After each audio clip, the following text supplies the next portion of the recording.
Good afternoon and welcome to the Return Homestead. My name is Mike and my wife Marty and I homestead 50 acres in southeastern Kentucky. Today we are working on our 2001 Fleetwood mobile home. We're in the middle of a complete remodel. So today we're back in the shower. We got to get a hole cut in the floor where our drain will go in. We've already got our pre-sloped foam pan. We also have the bonding flange to go with that will allow us to attach the drain to the floor.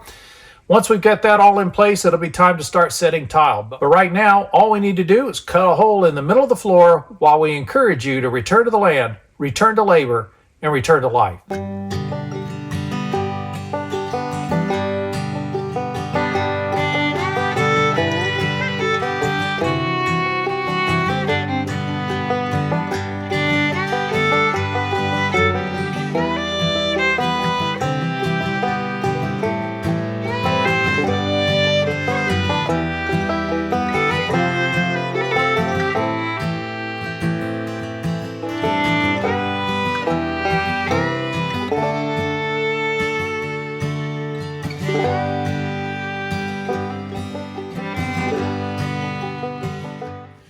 So as I'm getting set up to cut the hole here in the floor, I'm taking a look at the rest of the project and just making sure everything is ready to move forward. Taking a look at this framing, and I do notice that we have a bit of an issue with the framing. It's a simple thing to fix, but we need to address it now before we get to the place where we're ready to put drywall up. We're going to be using the blue board, which is a drywall that is specifically designed for showers and wet areas, so it's mold and mildew resistant. We are going to use that drywall to cover the walls inside of the shower. So we are going to be putting drywall up on the outside of this pony wall. When we do that, I will need some place to run screws on the edge of the drywall here at the edge of the seat. We want to get a nice tight corner. We don't want this drywall wiggling. It's going to have tile on it, so I'm going to need some support behind it. I also noticed that we're going to need it up here in the front wall. And we'll need it back here as well because drywall placed on this wall won't have any drywall backing on this edge. So we're going to need to get another stud in there as well. And we'll take a look at the rest of the corners, make sure we got all of our backing in place.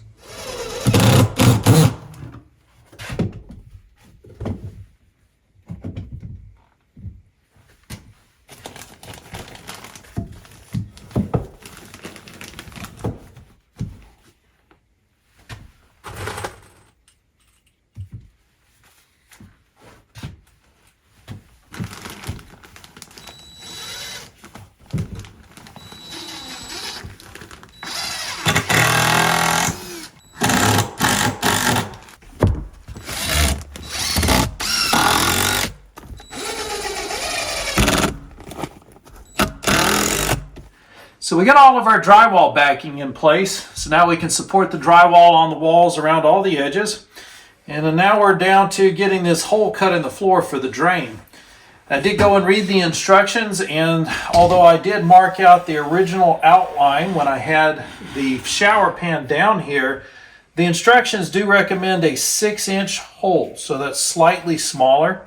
What I've done is measured out from each one of the walls to where the edge of the hole should be. And then we took a 6-inch circle, lined it up on those marks, and that gives us our hole in the center of the floor. All we're going to do now, grab a jigsaw, cut this thing out.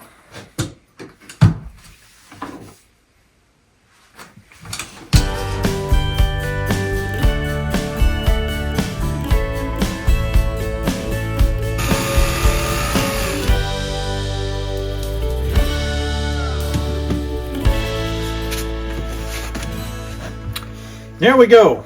We got a perfect hole. Is it perfectly round and smooth? No, it doesn't matter. We're going to be sticking a drain in this. We're going to cover all of this up with tile.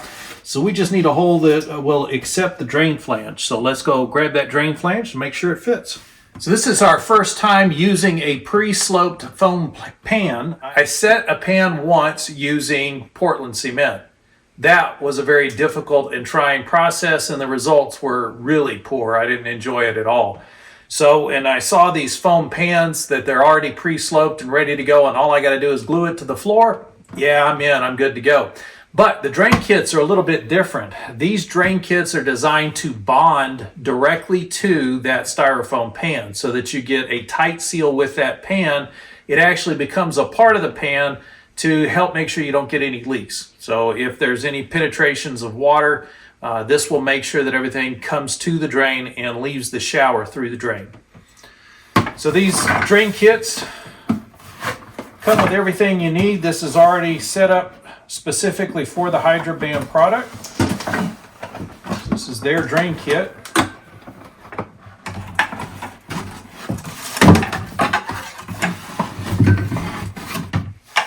So this is the drain flange itself. It's designed specifically for the kit. It's designed to go with any size pipe that you might have for your drain. Very good product here. Let's just make sure we're set on our hole size here. Got just a tiny bit of play all the way around the edges, so that's perfect. When you're working with new building materials that you've never used before, you should take your time, dry fit everything as you go. Make sure you're looking at all of the different planes that need to meet up together and ensure that you're building the structure behind the wall that you're going to need to attach drywall. We've been working on the drywall backing, and you can see I've got one put in here. But now I'm discovering that once this pan goes in, I don't have any drywall backing at the bottom of the wall because the pan is an inch thick or more and our wall is only about an inch thick above the subfloor on the outside edges. So I'm going to need to add some 2x4 pieces on top of each one of these stud bays so that I've got some place to screw off the drywall. What we're going to do is take measurements of these stud bays at the bottom. So that is 13 inches thin.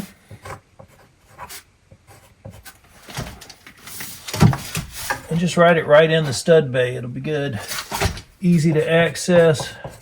And each one of these is going to be a little bit different. It's not a big deal. That's 14 and a half.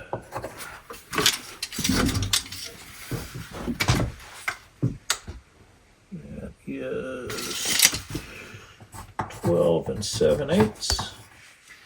So we got all of these pieces of drywall backing in now, so we'll be able to go ahead and set our pan in here. We are at a point where we're ready to clean up this floor and start spreading some mud on it. So the pan is held in place with basic thin set, so this is a really easy install. Materials I'm comfortable with using. I've used them all before. So we should be able to set that pan in here without any trouble whatsoever. We've already dry fit it and everything fits perfectly. For today, though, we don't really have enough time to go mix up thin set and get this thing set on the floor. I think this is where we're going to call it quits. It's really cold outside, going all the way down to 26 tonight. We've been busy cutting wood, bringing all that wood in from Gary's property. Now I need to get up in the barn, get that stuff split so we'll have a good fire tonight. We do appreciate you joining us on the Return Homestead today. If you haven't subscribed to the channel yet, please take a moment, jump in there and subscribe real quick. Hit that thumbs up button while you got the window open so the algorithms know to share this video out with other people so they can enjoy it as well.